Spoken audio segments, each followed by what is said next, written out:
Uganda's maximum security fortress rises out of the ground like a scar carved into the earth. The locals call it the place where hope dies silently. No one uses its official name anymore. Its reputation swallowed that a long time ago. The sun above it burns mercilessly. But inside those walls, the cold is what hits first, a cold made of fear, decay, and human suffering stacked on top of itself for decades. This is a world shaped by overcrowding, aging concrete, rusted steel, and a penal philosophy built on punishment rather than rehabilitation. In this chapter, we enter the gates and feel the shockwave of what it means to be imprisoned in one of Uganda's harshest facilities, then contrast that with the structured, rule-heavy universe of American prisons. Inside Uganda's most dreaded prison, order isn't imposed by the guards, it's imposed by the inmates who rose to power long before you ever arrived. Prisoners run internal government-like systems. They determine who sleeps where, who gets to eat first, who gets protection, and who gets broken before the sun rises again. A new inmate entering here is stripped of everything: identity, safety, comfort, even their voice, the moment the metal doors slam shut behind them. Their body learns faster than their mind. Survival is not guaranteed. The air is heavy with sweat, smoke, and sickness. Inmates sleep shoulder to shoulder on concrete floors, packed tighter than livestock, their bodies forming living insulation against the night. There's no concept of personal space. Bodies become walls, bodies become blankets, bodies become obstacles you crawl over just to reach a toilet. And the toilets, they are trenches carved into the ground, trenches that have seen too much, trenches that burn the nostrils and dull the senses within minutes. Fresh air is a luxury that inmates talk about the same way free people talk about winning the lottery. Guards patrol the walkways, but only to maintain the illusion of control. They have authority on paper, but within the cramped maze of cells, the hierarchy is different. Inmates with seniority, gang roots, or sheer brutality dominate. A newcomer must join a group or be consumed by the groups. It's not optional. It's survival math. Food is a daily fight. Meals aren't served, they're dropped. A pot of thin porridge or beans lands in the center of a screaming crowd, and whoever reaches first eats best. Whoever reaches last may not eat at all. Weakness is punished. Hunger becomes a permanent resident in every man's stomach. Medical care. Many don't even bother asking. Diseases spread fast: tuberculosis, severe skin infections, malnutrition, parasite infestations, and treatment is inconsistent at best. A man could cough blood for 2 weeks before a nurse sees him. Some die in their cells because the hallway guard never got around to opening the gate. Now compare this with the US, and no, this isn't to glorify American prisons. They're far from perfect. Violence happens. The mental pressure is immense. Isolation units can destroy a person from the inside out, but structurally, operationally, and procedurally, they operate with a sense of order that Uganda's worst prisons simply cannot replicate. Walk into a maximum security prison in the US, and you're met with steel, cameras, electronic doors, intercoms, logs, protocols, and schedules. Inmates have beds, real beds, mattresses, blankets. Sanitation is rough, but toilets flush. Medical units may be slow or dismissive, but they exist. Staffed by professionals, meals are portioned, identifiable, and served to each inmate individually. You don't fight in a crowd for a taste of beans. You sit at a table under surveillance. Where Uganda's system leans heavily on raw and managed human force, the US system leans on structure, control, and documentation. One destroys the body through hardship.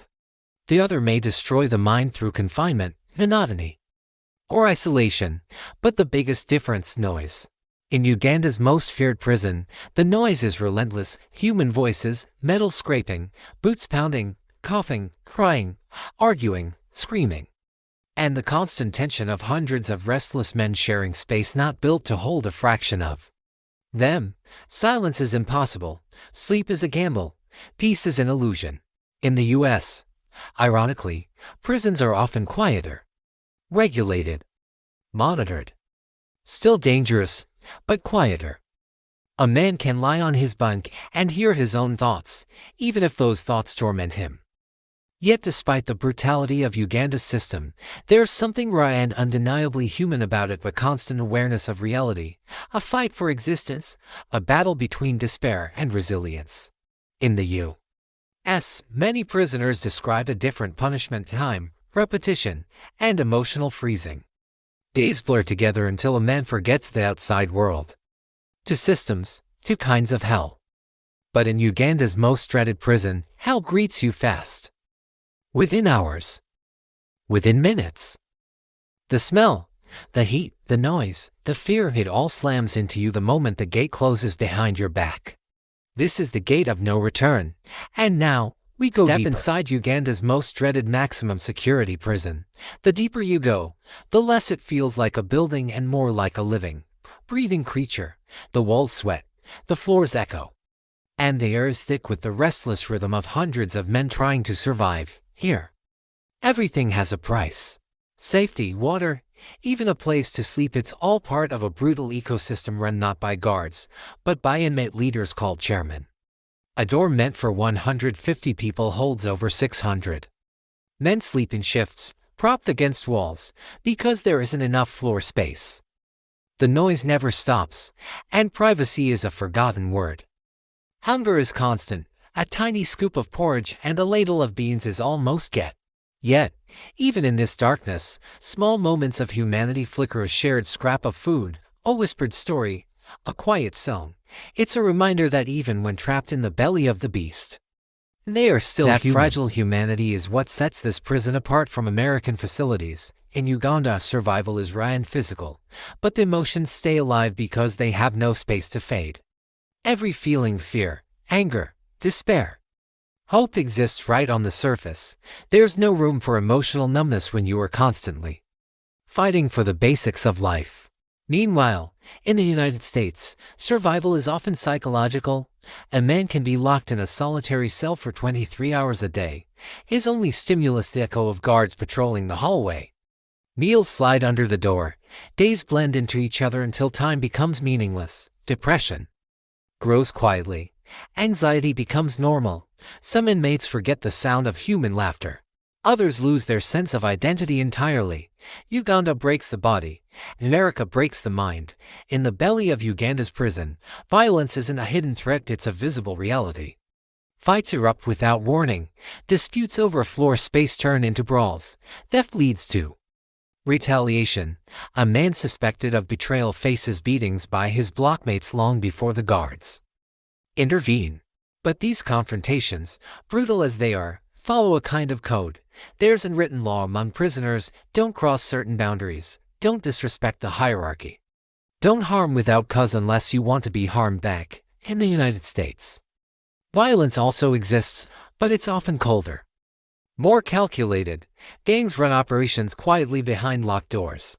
Conflicts simmer under the surface, erupting only when necessary. Surveillance cameras capture everything, but they don't prevent anything.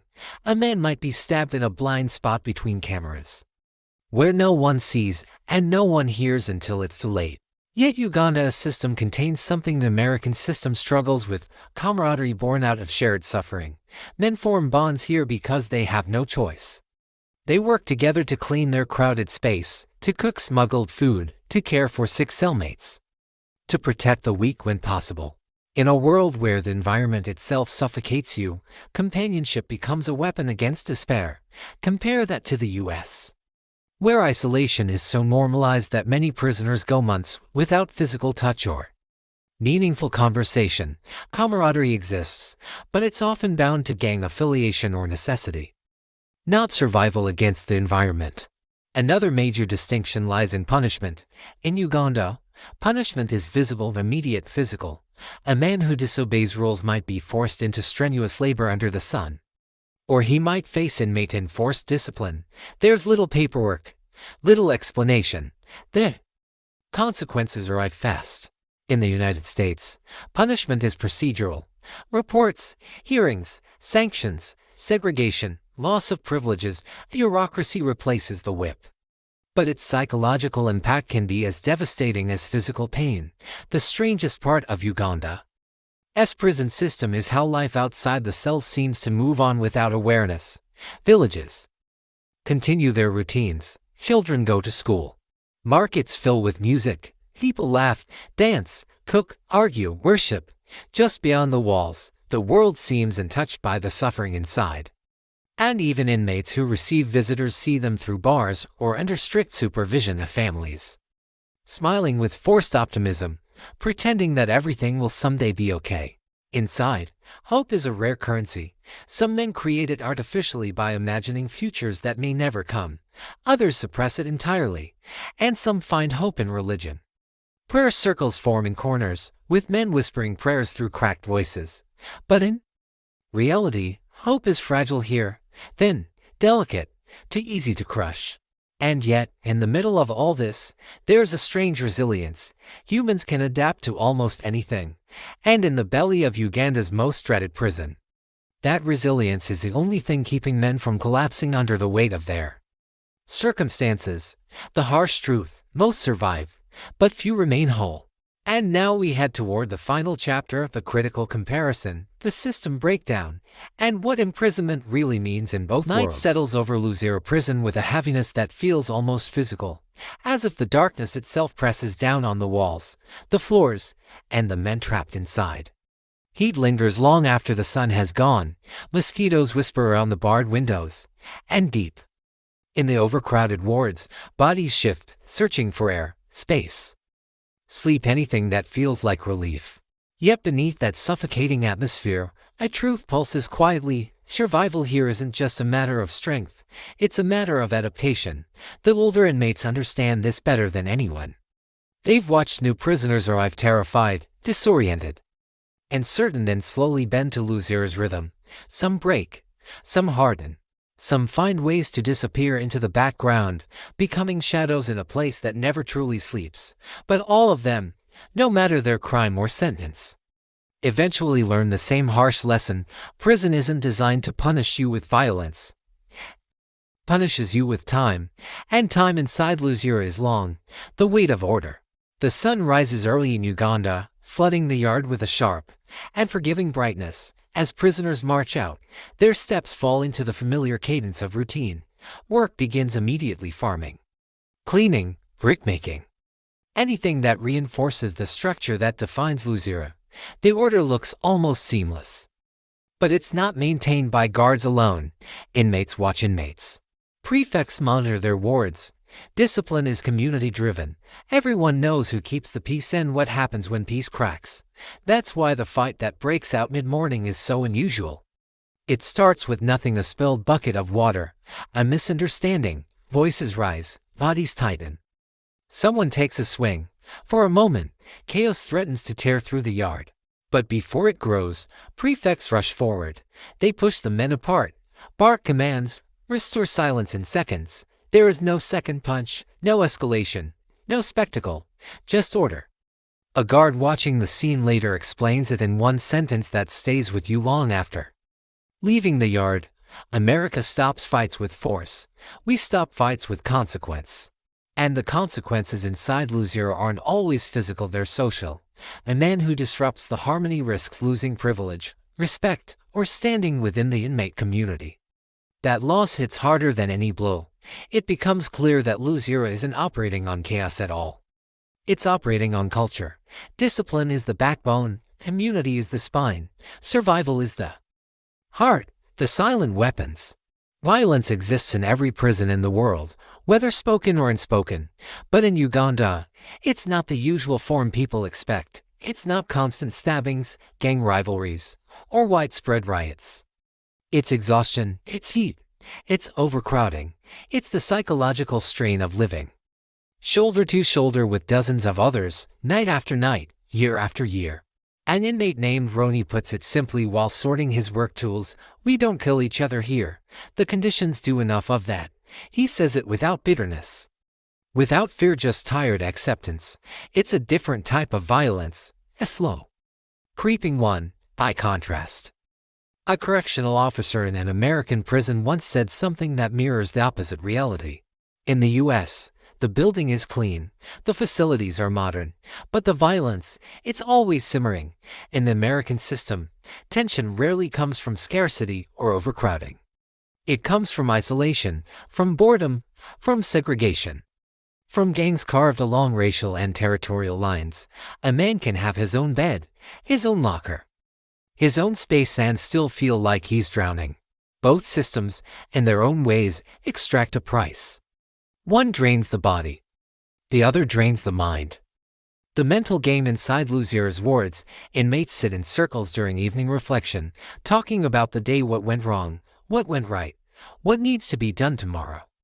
Some speak of their crimes, others of their families, others of dreams that feel unreachable behind concrete. It's raw. It's human. It's vulnerable in a way prison rarely allows. One man says, if you don't talk here, your mind will turn on you. Across the ocean, in a U.S. prison, men sit in their cells in silence. Some read. Some watch TV. Some stare at walls for hours, trapped in a loop of their own thoughts. There is no community reflection period. No nightly gathering. No shared emotional space. The system is built on autonomy, not unity. Marcus, a prisoner in Ohio, describes it coldly: you're surrounded by people, but you're alone every day. It becomes obvious that neither environment is inherently better, they're just different forms of pressure. Luzira forces you to adapt to the group. America forces you to adapt to yourself. Both can break you, both can strengthen you. It depends on redemption. In the strangest places. Walk into Luzira's art workshop and you wouldn't believe it. As inside a prison, paintings line the walls, vibrant landscapes, portraits, abstract scenes that feel like windows into minds desperate to breathe. One inmate teaches another how to sculpt. Another writes in a tattered notebook. Someone sings softly in the corner. Creativity becomes rebellion. Expression becomes freedom. Even the guards encourage it, not out of kindness, but because they've learned something powerful. Idle prisoners become chaotic prisoners. Occupied prisoners become hopeful prisoners.